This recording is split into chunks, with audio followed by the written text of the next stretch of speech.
ഉണ്ടായ ഒരു ദുരന്തത്തിൻ്റെ ആഘാതത്തിലാണ് ഇന്ന് ഈ കുടുംബം.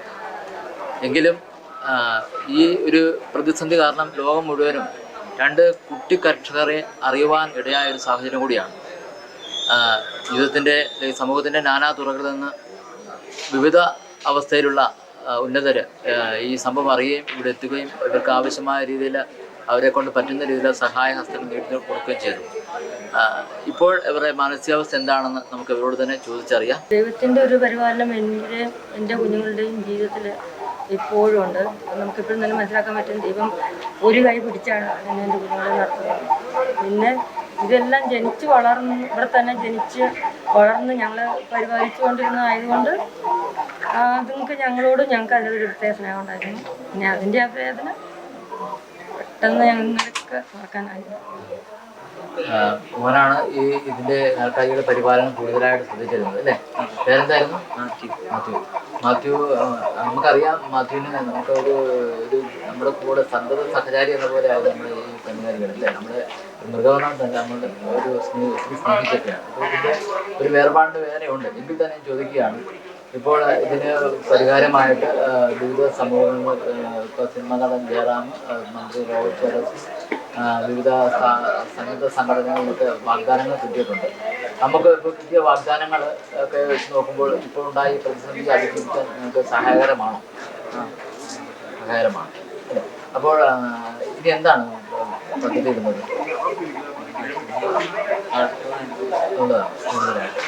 ഇപ്പോൾ പഠനമാണ്. പഠനത്തോടു കൂടി പശുവിനെ ഇനി നോക്കുക അല്ലേ? പ്രിയപിതാവിൻ്റെ വേർപാടിന് ശേഷമാണ് ഇപ്പോൾ ഇവർക്ക് അടുത്തുണ്ടായ വലിയ ദുരന്തം. മോന് ഇപ്പോൾ ഈ പ്രശ്നത്തെ ഇപ്പോൾ എങ്ങനെ ഒരു ദൈവീയമായ കാഴ്ചപ്പാട് എങ്ങനെ നോക്കി കാണുന്നുണ്ട്? ദൈവത്തിൻ്റെ ഒരു അനുഗ്രഹമാണ്. ഇത്രയും പശുക്കൾ ഇത്രയും നല്ലവരായ മനുഷ്യരെ സഹായിച്ച ദൈവത്തിന് വലിയൊരു അനുഗ്രഹമായിട്ടാണ്. എൻ്റെ വിശ്വാസത്തിൽ ദൈവമാണ് അവരെ പ്രേരിപ്പിച്ച് ഞങ്ങളെ സഹായിക്കാൻ, ഞങ്ങളുടെ ഇങ്ങനെ ഒന്നുമില്ലായ്മയിൽ ഞങ്ങളെ സഹായിക്കാൻ ദൈവമാണ് അവരോട് പറഞ്ഞതാണ്. ചേട്ടായിമാരുടെ വിഷമത്തിൽ അമ്മയുടെ ചേട്ടായിമാരുടെയും വിഷമം, മോളങ്ങളുടെ വിഷമമാണല്ലോ. അല്ല, മോളും ഇതിനകത്ത് ഒരു നന്നായിട്ട് ഇടപെടുന്നുണ്ട്, അറിയാൻ പറ്റുന്ന രീതിയിലൊക്കെ അല്ലേ? നമുക്ക് ഇപ്പം എന്ത് തോന്നുന്നു? ഇപ്പം ഒരുപാട് സന്തോഷമുണ്ട്, പിന്നെ വിഷമമുണ്ട്. നമ്മുടെ കൂടെ നേരത്തെ ഉണ്ടാകുന്നതല്ല, പോയതുകൊണ്ട് അല്ലാതെ അങ്ങനെയൊക്കെ. പ്രത്യേകമായിട്ട് എന്താണ് ചെയ്യുക? ഇങ്ങനെയൊരു ദുരന്തം ഉണ്ടാകാൻ കാരണം എന്താണെന്നാണ് ഒരു നിഗമനം? ഞങ്ങൾ വർഷങ്ങളായിട്ട് ഇതുങ്ങൾക്ക് അടുത്തൊരു ഡ്രൈവറിൽ നിന്ന് കപ്പത്തൊലി കൊണ്ടുവന്ന് നന്നായിട്ട് ഉണങ്ങി കൊടുത്തുകൊണ്ടിരിക്കുന്നത്. ഇതുവരെ ഒരു പ്രശ്നം ഉണ്ടായിട്ടില്ല. അതുപോലെ ഞങ്ങൾ ഈ കഴിഞ്ഞ ദിവസം കൊടുത്ത് ഞങ്ങൾ വീണ് മുറ്റത്ത് കയറിയപ്പോഴത്തേനും പശുക്കൾ ഓരോ ദിവസമായി അടങ്ങി എല്ലാം ഒന്നിച്ച്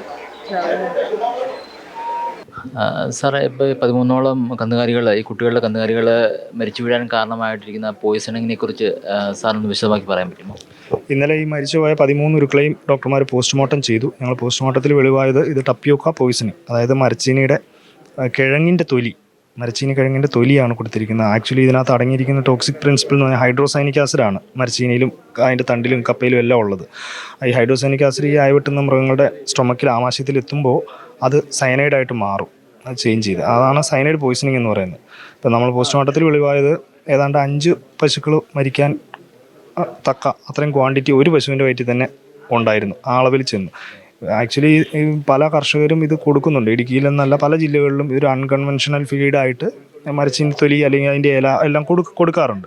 പക്ഷേ ഇത് കുറേശ്ശെ കഴിക്കുമ്പോൾ ഇവർക്കത് ശീലമാവും. യഥാർത്ഥത്തിൽ ഈ പശുവിൻ്റെയും ആട് അതുപോലെ എരുമ ഇവയുടെയൊക്കെ ദഹനം മജോറിറ്റി നടക്കുന്ന ഇവരുടെ വയറ്റിലുള്ള മൈക്രോഫ്ലോറ ആണ് ദഹിപ്പിക്കുന്നത്. ഇവർക്ക് നമ്മുടെ മനുഷ്യൻ്റെ പോലെയുള്ളൊരു ദഹനമല്ല, അണുക്കളാണ് ഇവർക്ക് വേണ്ടി ഈ പണിയെടുക്കുന്നത്. അപ്പം അണുക്കൾക്ക് ശീലം ഉണ്ടെങ്കിൽ മാത്രമേ ഇവർക്കത് ദഹിപ്പിക്കാൻ പറ്റുള്ളൂ.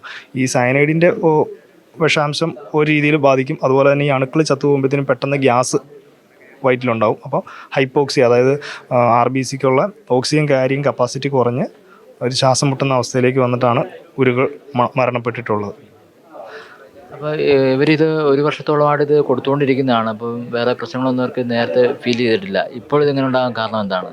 അത് ശീലം ഉണ്ടെങ്കിലും ഇത് പല കപ്പയിലും ഇതിൻ്റെ കണ്ടൻറ്റ് വ്യത്യാസമുണ്ട്. ഈ ടോക്സിൻ കണ്ടൻറ്റ് പല കപ്പയിലും അതിൻ്റെ ഇനം അനുസരിച്ചും മണ്ണിൻ്റെ പ്രത്യേകത അനുസരിച്ചും പല കപ്പയിലും വ്യത്യാസമുണ്ട്. ഇപ്പോൾ ഇവരിത് കൊടുത്തേക്കുന്നത് ഇവിടുത്തെ ഒരു ചിപ്സ് നിർമ്മാണ യൂണിറ്റോ ഈ കപ്പ പ്രോസസ്സ് ചെയ്യുന്ന ഏതൊരു യൂണിറ്റിൽ നിന്നുള്ള തൊലിയാണ് ബൾക്കായിട്ട് എടുത്തത്. അന്ന് ന്യൂ ഇയറിൻ്റെ അന്ന് അവർ പുറത്തെവിടെയോ പോയി ബന്ധുവീടുകളിലോ മറ്റോ പോയിട്ട് മടങ്ങി വന്ന് രാത്രി 8-9 മണിയോട് കൂടി ഈ വിശന്ന് നിന്ന പശുക്കൾക്ക് കൂടിയ അളവിൽ കൊടുക്കുകയും ചെയ്തു. മാത്രവുമല്ല ഈ തിന്നുകയും ചെയ്തു, വിശന്ന് നിന്നിരുന്നുണ്ട്. അതാണ് സംഭവിച്ചത്.